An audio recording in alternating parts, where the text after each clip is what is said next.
The bleak, gray light of dawn crept through the gaps in the blinds, bathing Michael Tate's minimalist penthouse apartment in a cold, lifeless hue.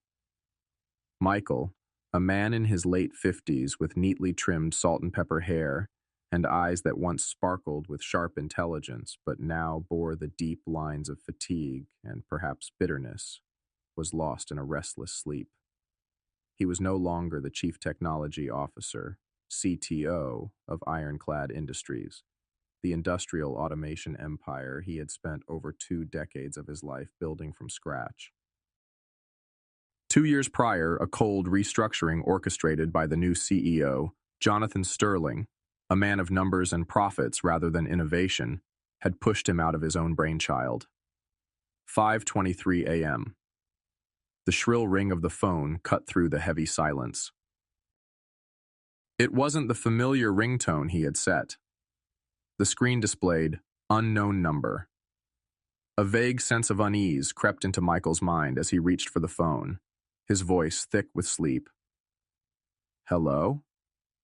There was no greeting. Only static hiss, and then a voice. It was heavily distorted, as if filtered through cheap electronics or voice-altering software, rendering it genderless, emotionless, yet carrying a terrifying urgency. Michael Tate? The voice asked, the words scraping through the speaker like rubbing metal. Speaking. Who is this? Michael sat bolt upright, sleep vanishing, replaced by sudden alertness. Listen carefully, the voice continued, ignoring his question. They've already started. They're breaking it from the inside.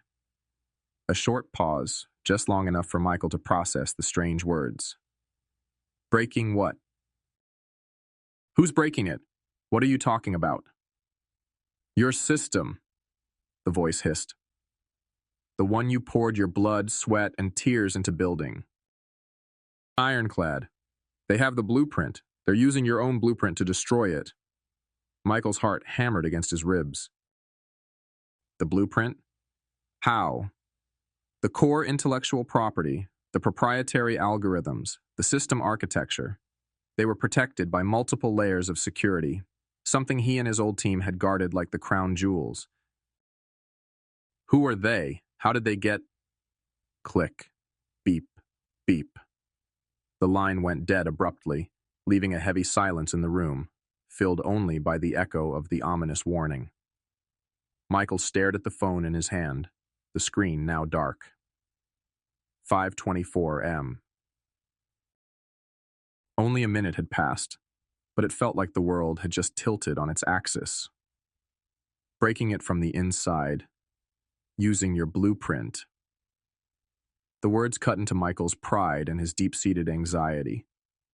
Even though he'd been pushed out, IronClad was still his legacy. The thought that someone was using his life's work against itself filled him with a cold fury and a creeping dread. This wasn't some stupid prank. That voice, however distorted, held a deadly seriousness. He stood up, walking towards the large window overlooking the still sleeping city. Below, skyscrapers rose like proud towers, symbols of industrial and technological might. IronClad was a crucial part of that world, providing advanced automation solutions to a host of key industries. Its collapse would send ripples far and wide, but who would want to do that, and how? The system was designed with multiple layers of redundancy and security. Sabotage from the inside required high-level access and deep knowledge of the system architecture, knowledge possessed by only a select few. Michael recalled his last months at IronClad. The tension with Sterling, who always saw his R&D costs as a burden, who always wanted to cut corners to maximize short-term profits. Sterling had replaced Michael's core engineering team with younger, cheaper, and perhaps more pliable individuals. Among them was Aaron Vance, a young, intelligent, but seemingly inexperienced software engineer whom Sterling had favored, promoting him to supervise the central control system after Michael's departure. Could it be mismanagement due to inexperience? Or something darker? The 5:23 a.m. call was not random. It was a warning, a signal that a dangerous game had begun. And whether he liked it or not, Michael Tate had just been pulled back into it. He couldn't stand by and watch his brainchild be destroyed, especially not when someone was using the very tools he created to do it. He had to find out what was really happening at IronClad. In the following weeks, news of incidents at IronClad began to leak out, initially as whispers within the industry, then as fragmented reports in financial news outlets.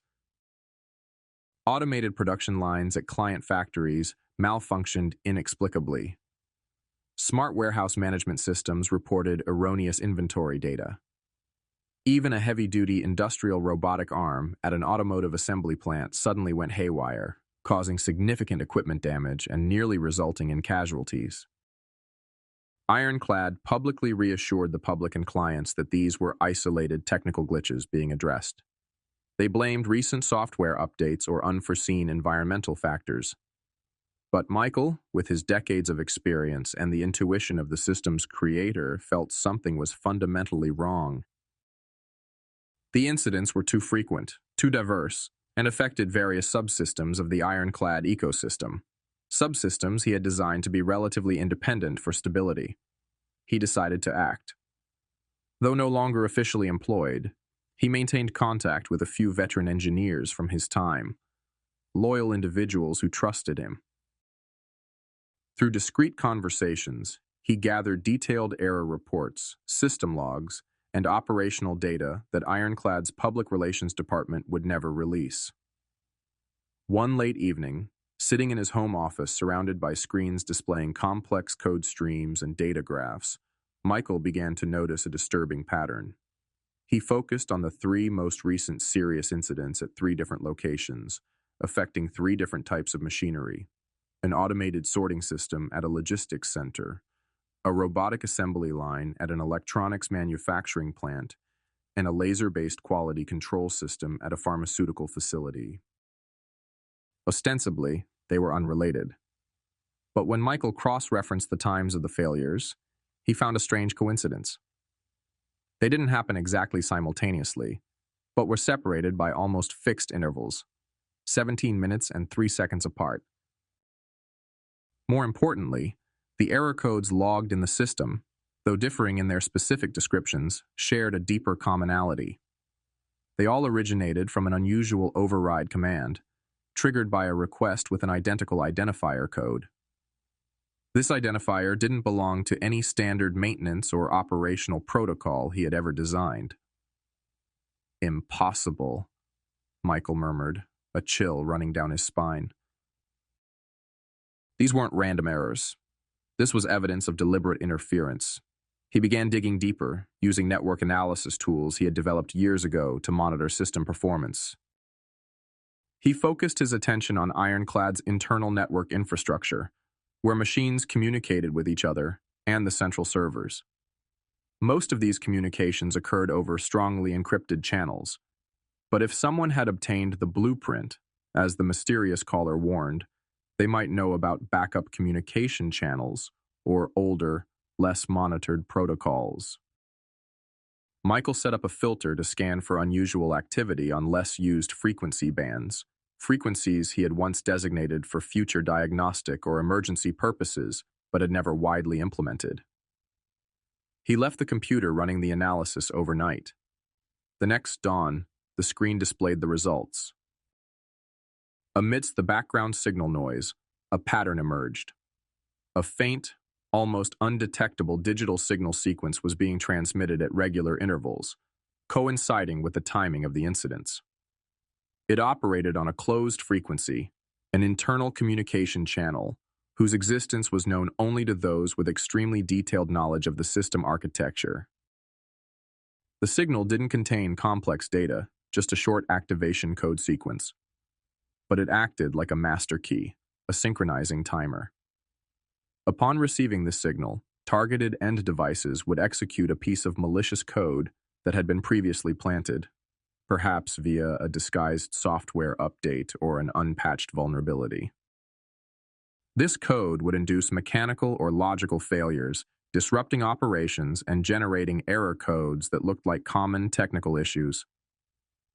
A hidden signal protocol, Michael whispered, feeling both amazed and furious.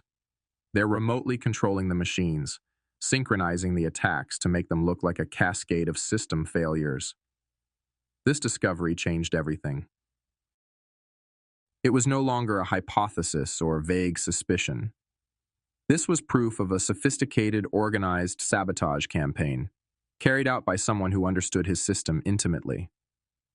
They were using a backdoor that perhaps Michael himself had inadvertently created or hadn't foreseen how it could be exploited. The question now was, who was behind it? And who was the inside man at IronClad? Michael's thoughts returned to Aaron Vance, the young supervisor holding the keys to the central control system. Could his youth and ambition have made him the ideal pawn for a dark conspiracy? Michael needed to approach Aaron, or at least monitor his activities closely. The game had just become far more dangerous. He wasn't just facing technical glitches anymore. He was facing an invisible enemy manipulating everything from the shadows. Michael knew confronting Aaron Vance directly was too risky. If Aaron was indeed the inside man, he would be alerted and cover his tracks. Instead, Michael opted for an indirect approach. He contacted Sarah Jenkins, a veteran cybersecurity engineer who had worked under him, still held a position at IronClad, and harbored quiet resentment toward Sterling's leadership and Michael's treatment. "Sarah, I need your help with something strictly confidential," Michael said over an encrypted communication channel. "I suspect unusual activity related to central control server access, especially outside of business hours." Sarah, an intelligent and cautious middle-aged woman, listened intently. "I've had a bad feeling too, Michael. The access reporting logs seem overly clean lately, but I don't have concrete proof." "Keep an eye on Aaron Vance," Michael stated plainly. "Log all his access to the core servers, particularly at night or on weekends. Look for any signs of accessing modules related to low-frequency control protocols or any attempts to alter system logs." Over the next few days, Sarah discreetly installed more sophisticated monitoring tools, bypassing the standard security checks Aaron might be aware of. She worked carefully, masking her activities under the guise of routine system maintenance. Then, on a damp Tuesday night, close to midnight, Sarah's alert triggered Aaron Vance had logged into the main control server from a workstation in the old RD lab, a rarely visited area at this hour. His activity wasn't like normal maintenance. He was accessing partitions containing the source code for the communication protocol controller and attempting to delete log entries related to the hidden frequency Michael had discovered. Sarah immediately notified Michael. "He's in there, Michael, trying to cover his tracks." Michael didn't hesitate. This was the opportunity he'd been waiting for. He drove to the IronClad headquarters, using an old security badge that the system somehow hadn't deactivated. Perhaps another oversight by the new management, or a deliberate blind eye turned by an old friend in security. He went straight to the RD lab. The door was unlocked. Inside, the dim light from the computer screen illuminated Aaron Vance's tense face. He jumped, startled, when Michael walked in, his eyes wide with panic. "Mr. Tate, what are you doing here?" Aaron stammered, hastily closing windows on the screen. Michael closed the door, the click echoing in the quiet room. He walked forward, his voice calm but firm. "I think that question is for you, Aaron." Midnight, accessing the control server, deleting logs related to a secret broadcast frequency being used to sabotage the company. "Care to explain?" Aaron's face went pale. Beads of sweat formed on his forehead. He tried to maintain composure. I was just checking some error alerts. The system's been unstable." "Don't lie to me, Aaron," Michael interrupted, his voice turning cold. I know about the hidden signal. I know it's being used to trigger synchronized failures. And I know someone inside is facilitating it. Someone with the access you're currently using. Aaron took a step back, leaning against the desk. I don't know what you're talking about. Michael sighed. I was hoping you'd cooperate. Sarah Jenkins has logged your entire session tonight. Deleting the logs only proves your guilt.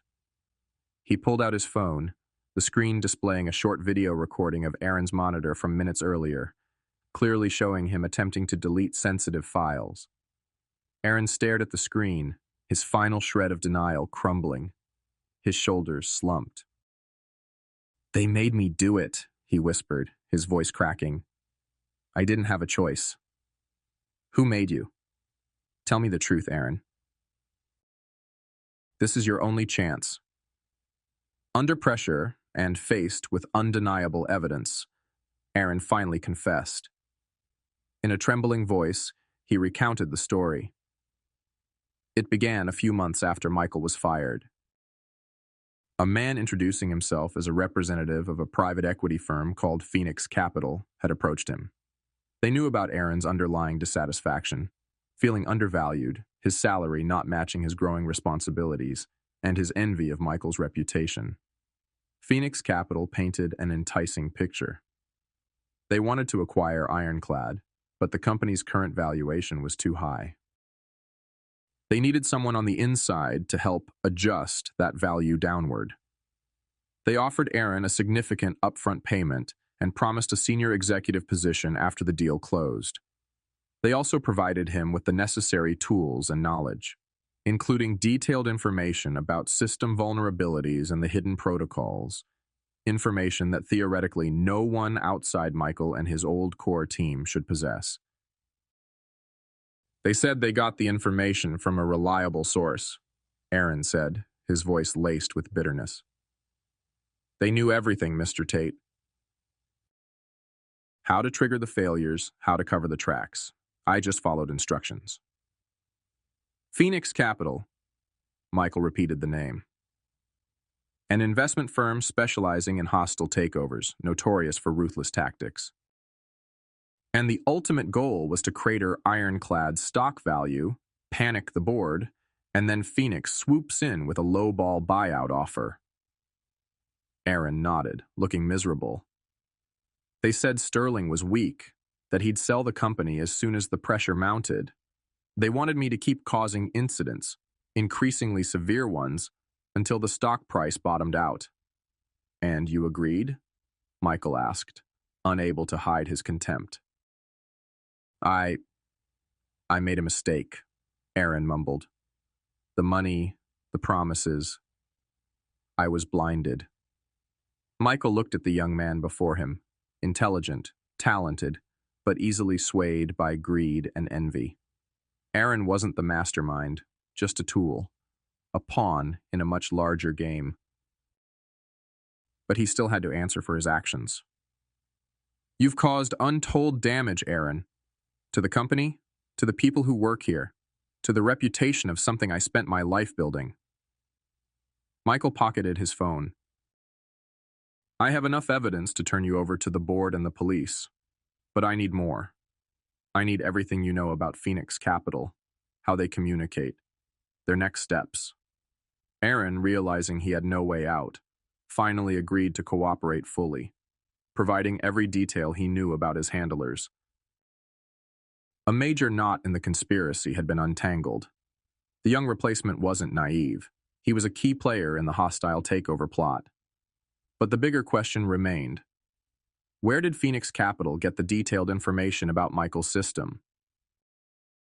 Who was the reliable source that provided them with the blueprint to destroy IronClad from within? Michael had a feeling the answer to that question would be even more shocking than Aaron's betrayal. Michael knew Aaron's confession alone wasn't enough. Phoenix Capital would easily deny any involvement, pinning all the blame on a greedy young engineer. He needed to create a shockwave powerful enough to expose the entire conspiracy before the most powerful people at IronClad. the board of directors, and major shareholders. The perfect moment arrived. Due to mounting pressure from the continuous incidents and plummeting stock prices, CEO Jonathan Sterling was forced to convene an extraordinary midnight shareholder meeting, a desperate attempt to reassure investors and present a plan to overcome the crisis.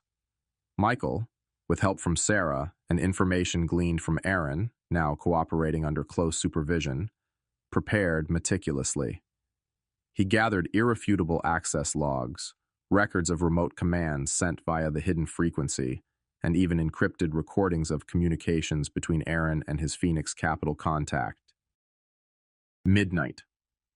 The grand boardroom at IronClad was packed. The tension was palpable. Board members sat at the head table with anxious expressions. Major shareholders, fund managers, and financial analysts filled the seats below, their faces etched with doubt and impatience. Jonathan Sterling stood at the podium, trying to project a facade of confidence as he began his reassuring speech. "Ladies and gentlemen," Sterling began, his voice slightly trembling, "I understand everyone's concern regarding the recent challenges. I want to assure you that management has the situation under control. We have identified the root causes of the technical issues and are implementing comprehensive corrective measures." At that exact moment, the boardroom doors swung open. Michael Tate walked in.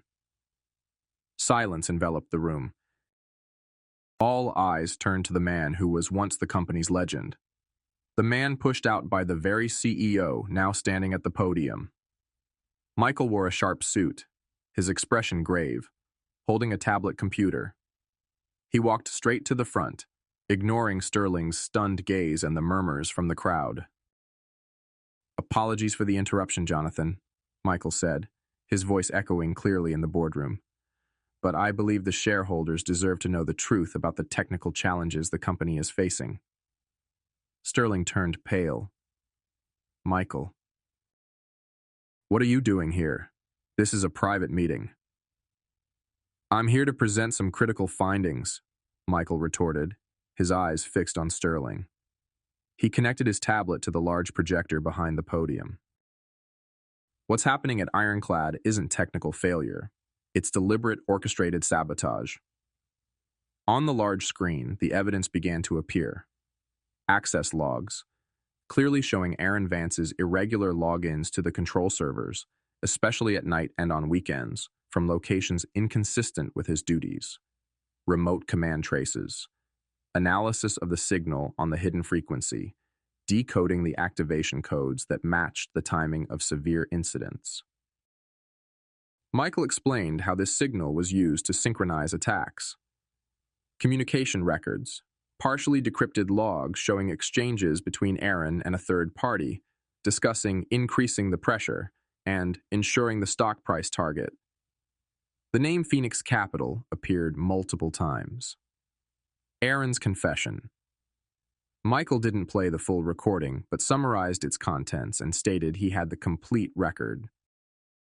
Sterling stood frozen, sweat pouring down his face.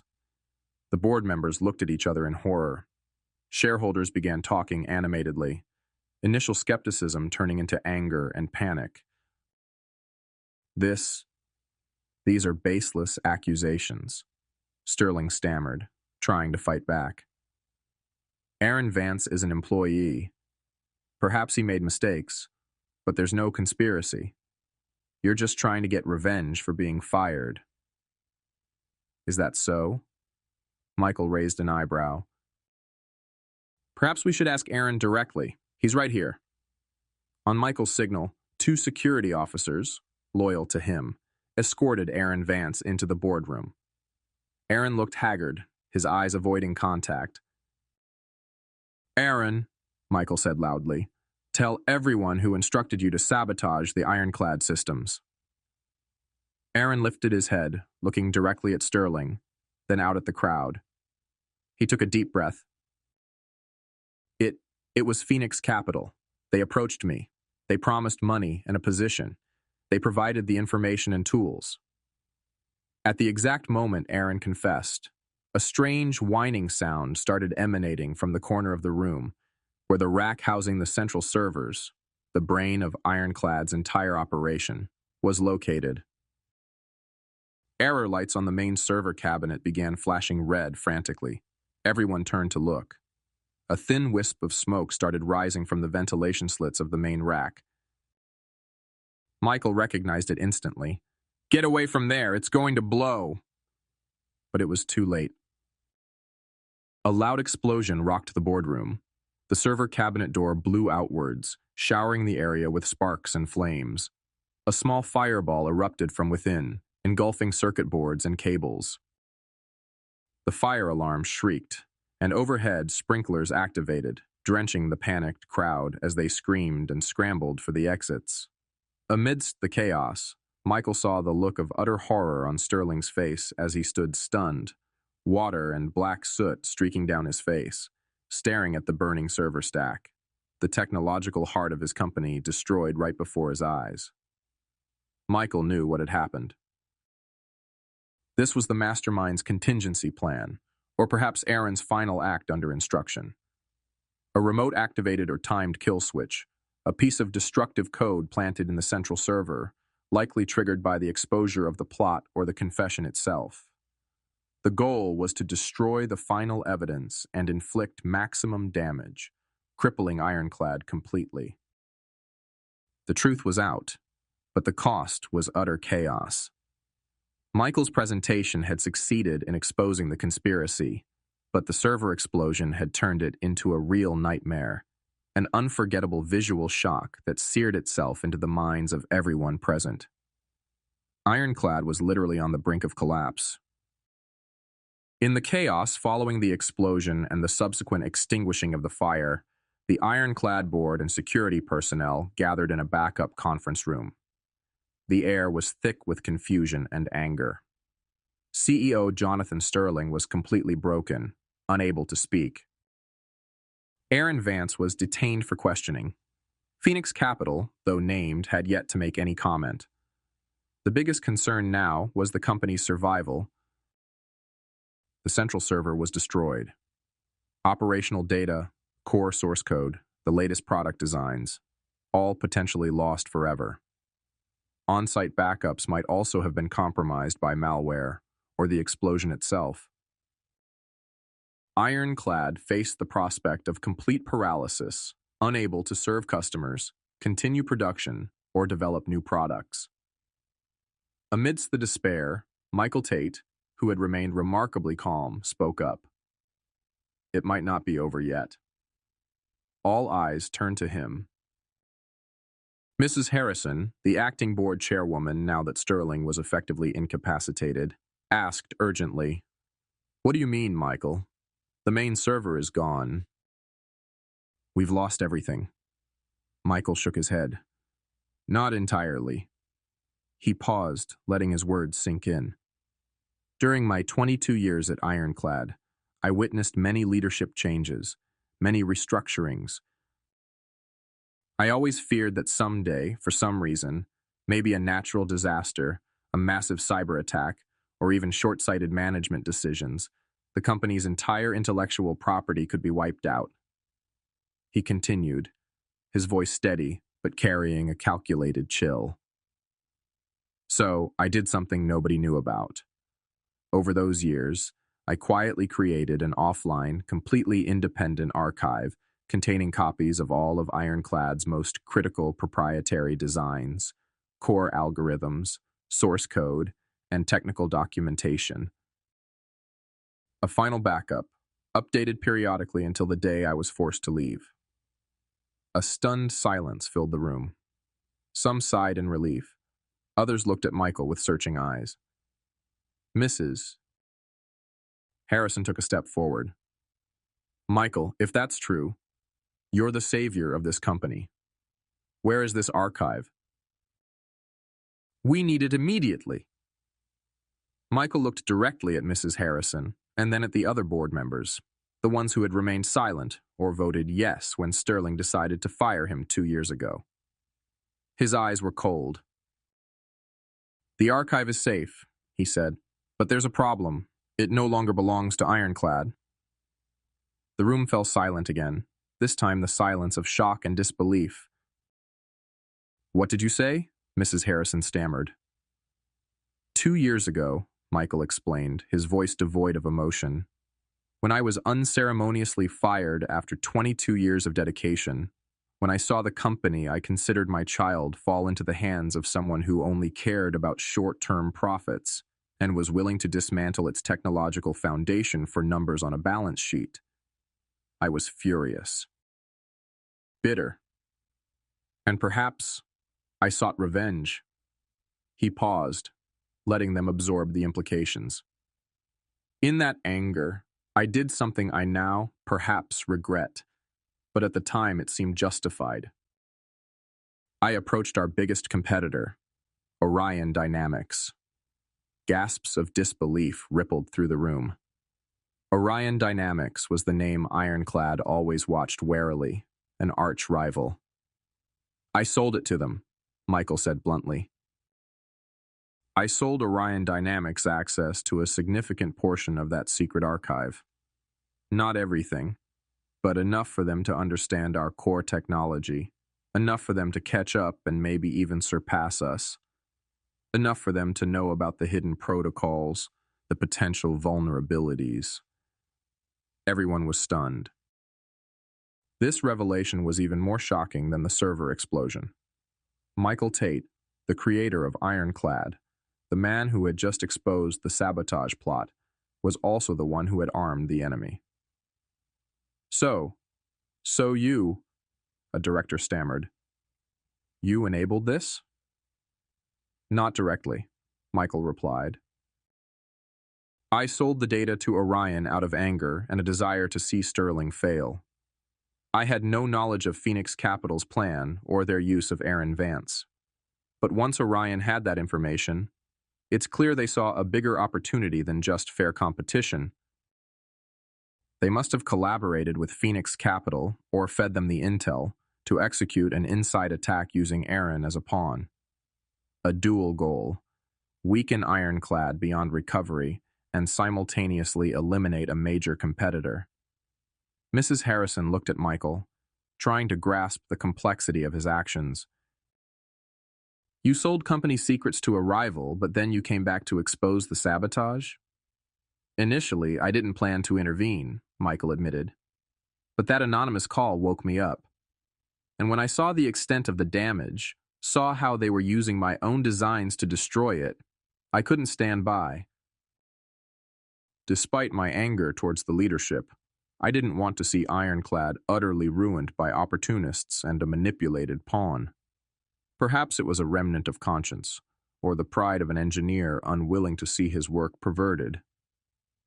He looked around the room, meeting eyes filled with conflicting emotions: shock, anger, a grudging hint of understanding. "So, yes, I played my own calculated game.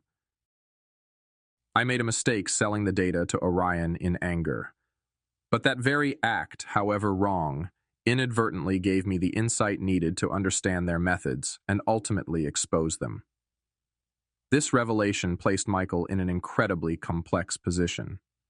He was both the hero who saved the company from a hostile takeover plot and the traitor who had supplied the enemy. He was no longer a simple white knight. His actions were driven by a mix of wounded loyalty, rage, and finally, a belated sense of responsibility. IronClad might have a chance to recover if they could regain the full archive from Michael. But Orion Dynamics now also possessed a crucial part of that technology. The game wasn't over. Michael had played a critical card, but the opponent still had moves. And the big question hung in the air. Did Michael truly want to help IronClad fully recover, or did he still hold another ace up his sleeve? A few weeks after the devastating explosion at IronClad's headquarters, the tech world's attention shifted to another major event: the launch of Orion Dynamics' revolutionary new product line. Heavily promoted, the event promised to unveil a new generation of industrial robots and automated control systems, superior to anything currently on the market. Inside the luxurious auditorium, stage lights shone and dramatic music swelled.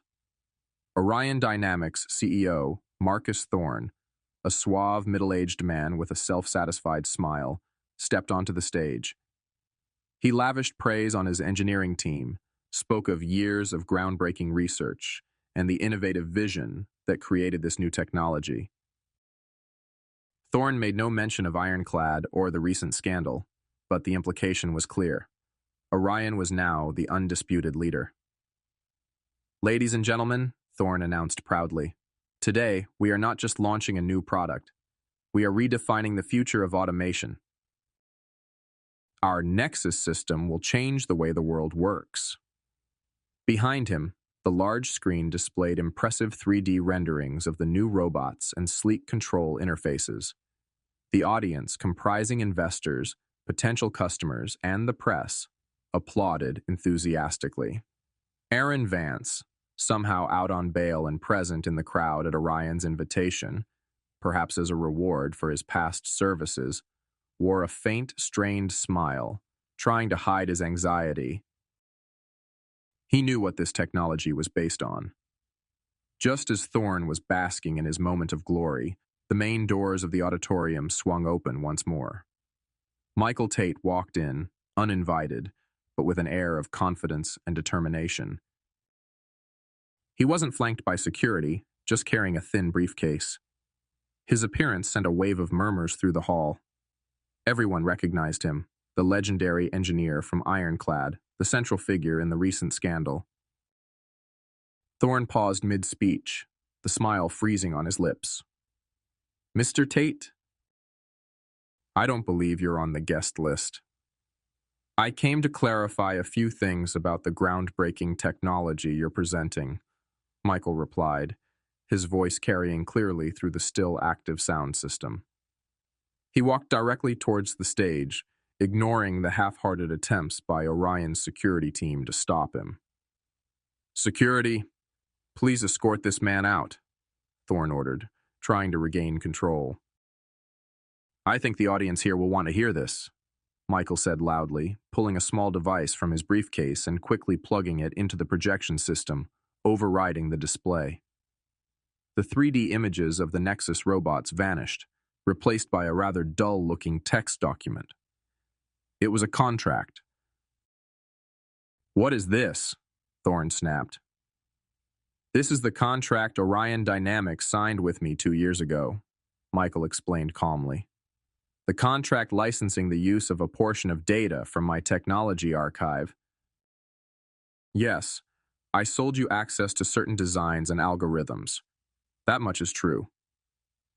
Thorne paled slightly but tried to maintain his composure. That was a legitimate business transaction. "We developed upon that foundation." "Precisely," Michael interrupted, "and I'm sure your lawyers read this contract very carefully." He moved the cursor on the screen, zooming in on a specific clause, highlighted prominently. Michael read the clause aloud. "The licensor, Michael Tate, reserves the unilateral right to revoke in its entirety the license to the intellectual property granted under this agreement, at any time, for any reason or no reason, upon written notice to the licensee, Orion Dynamics. Such revocation shall be effective immediately upon delivery of the notice. The licensee must immediately cease all use, production, sale, or distribution of any products or services based upon the licensed intellectual property." The entire auditorium fell silent. People read and reread the clause on the screen, trying to fully grasp its implications. Thorne was stunned. "No, impossible. That clause, it can't be enforceable. It's too one-sided." "Oh, it's perfectly enforceable, mister." "Thorne," Michael said, a faint smile touching his lips. "My lawyers drafted it very carefully, and yours, in their excitement at acquiring a treasure trove of technology from a competitor, clearly overlooked it or underestimated it. Perhaps they thought I'd never invoke it, or perhaps they were too confident in their ability to disguise the technology's origins." He pulled an envelope from his briefcase. "And this," he said, holding up the envelope, "is the formal written notice, invoking Clause 7.4, revoking Orion Dynamics' license to use my technology in its entirety. Effective. Right now. Michael placed the envelope on the podium directly in front of Thorne. The shockwave ripped through the audience. The revolutionary technology Orion had just proudly unveiled, the foundation of the company's future, had suddenly become forbidden fruit. They no longer had the right to use it. All the investment, all the R&D efforts based on Michael's data, all production and sales plans, evaporated into thin air. Marcus Thorne stood as if struck by lightning, his face ashen. His dream of dominating the industry had just shattered. Orion Dynamics faced not only the loss of its core technology, but also potential lawsuits from customers and investors for false advertising. In the crowd, Aaron Vance understood everything. He wasn't just a pawn for Phoenix Capital, he was collateral damage in a larger game between Michael and Orion. All the promises of a bright future at Orion were now meaningless. He had betrayed his former company only to end up with nothing. Michael Tate stood there, center stage at his rival's event, showing no glee, only the cold composure of someone who had meticulously calculated every move. He had sold the data in anger, but he had been shrewd enough to embed a legal trap, an ace up his sleeve just in case, and now he had used it to turn the tables spectacularly. He couldn't reclaim the lost years, couldn't erase the sting of betrayal, but he had stopped his enemies from profiting off his work, exposed the truth, and made the opportunists pay. Orion Dynamics and Aaron Vance were effectively out of the game. Phoenix Capital, though not directly hit by the contract clause, lost a key ally and faced intense scrutiny following the IronClad scandal. Michael turned and walked off the stage, leaving behind a chaotic auditorium and a CEO facing the collapse of the empire he had tried to build on a stolen foundation. The game was still ongoing, but Michael Tate had decisively seized control of the board. News of Michael Tate's legal masterstroke at the Orion Dynamics product launch spread like wildfire. Combined with the sabotage scandal and server explosion at IronClad, it created seismic waves throughout the industrial and financial worlds. Orion Dynamics stock plummeted. Phoenix Capital quietly retreated into the shadows, facing regulatory investigations. Aaron Vance faced serious criminal charges. At IronClad, the fallout was also severe. The company was temporarily crippled, its reputation severely damaged. However, Michael's revelation about the secret archive and his decisive action against Orion offered a fragile glimmer of hope. The IronClad board, under Mrs. Harrison's leadership, was forced into drastic action. Jonathan Sterling, his career and reputation utterly ruined, had no choice but to resign in disgrace. The board faced immense pressure from shareholders demanding radical change and restoration of trust. In an emergency meeting, Mrs. Harrison made a bold proposal. There is only one person with the knowledge, the experience, and perhaps the motivation to raise IronClad from these ashes. That person is Michael Tate. The proposal sparked debate. Some members remained wary of Michael's past actions in selling data, but the majority recognized that, given the circumstances, he was the only viable option. He not only held the key to restoring the systems, if he agreed to share the full archive, but was also the only one who truly understood the enemy and how to counteract them. Mrs. Harrison was authorized to approach Michael. The meeting took place in her temporary office, amidst the ongoing cleanup of the main headquarters. "Michael," Mrs. Harrison began, her tone sincere, "we owe you an apology. The way the company treated you 2 years ago was unacceptable, and what happened afterwards was a catastrophe." Michael remained silent, waiting.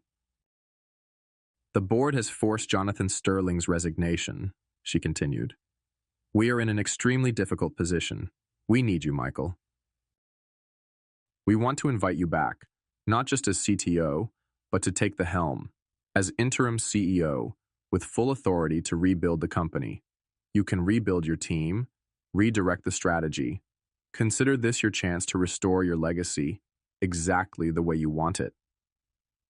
It was a tempting offer. Absolute power at the company he founded, the chance to right wrongs, to rebuild everything from the ground up, a public vindication of his honor. Michael looked out the window, where workers were beginning repair work. He thought about his 22 years of dedication, the pain of betrayal, the anger that led to his misguided decision, and the complex journey that brought him here. He wasn't the same man he was 2 years ago. He had tasted the darkness of revenge and borne the weight of morally complex decisions. He turned back to Mrs. Harrison. "I appreciate the offer, Madam Chairwoman, and I am willing to help IronClad get back on its feet." Mrs. Harrison sighed in relief. "Wonderful, Michael. But," Michael interrupted, holding up a hand, "not as CEO or in any formal executive position within the company structure." Mrs. Harrison was surprised. "Then, what do you propose?" "I will work as an independent consultant," Michael stated clearly. "I will provide access to the complete data archive necessary to restore operations. I will oversee the reconstruction of the systems and technological infrastructure. I will help rebuild the core engineering team. I will advise on technology strategy and cybersecurity." He paused, emphasizing each word. "But I will do so on my own terms. I require full technical autonomy, free from interference by short-sighted business decisions or internal politics. I will report directly to the board, but the final technical decisions will be mine. The contract will be phased, and I reserve the right to terminate it at any time if I feel the collaboration is no longer suitable." It was a firm demand, but Mrs. Harrison understood the meaning behind it. Michael wanted to contribute his expertise, wanted to see his brainchild revived, but he refused to be bound by the things that had hurt him and pushed him out before. He wanted distance, to maintain his independence. He wasn't seeking power or titles, but control over his work and respect for his expertise. After a moment of consideration and a quick consultation with other key members, Mrs. Harrison nodded. "We agree to your terms, Michael. Your independence and expertise are exactly what IronClad needs right now." And so, Michael Tate returned to IronClad, not as an employee or a leader within the old machine, but as a powerful consultant operating outside that structure. He began work immediately, coordinating with a carefully selected new team to restore the systems from the secure backups in his secret archive. It was a long and challenging process, but under his guidance, IronClad slowly began to revive. He never forgot the events that had transpired: the 5 a.m. call, Aaron's betrayal, the schemes of Phoenix and Orion, and his own act of selling data. They were scars, reminders of the complexities of loyalty, ambition, and the cost of revenge. Michael Tate didn't get a perfect fairy tale ending. He didn't become the king returning to his throne. But he regained something more important: his honor, his credibility, and autonomy over his work. He delivered justice for himself and for IronClad in his own complex, calculated way, proving that even in a world of corporate intrigue and betrayal, intellect and perseverance could still prevail. IronClad had a second chance, and Michael Tate, as its independent guide, would ensure that this time, its foundation would be stronger than ever, fortified not just by technology, but by hard-won lessons.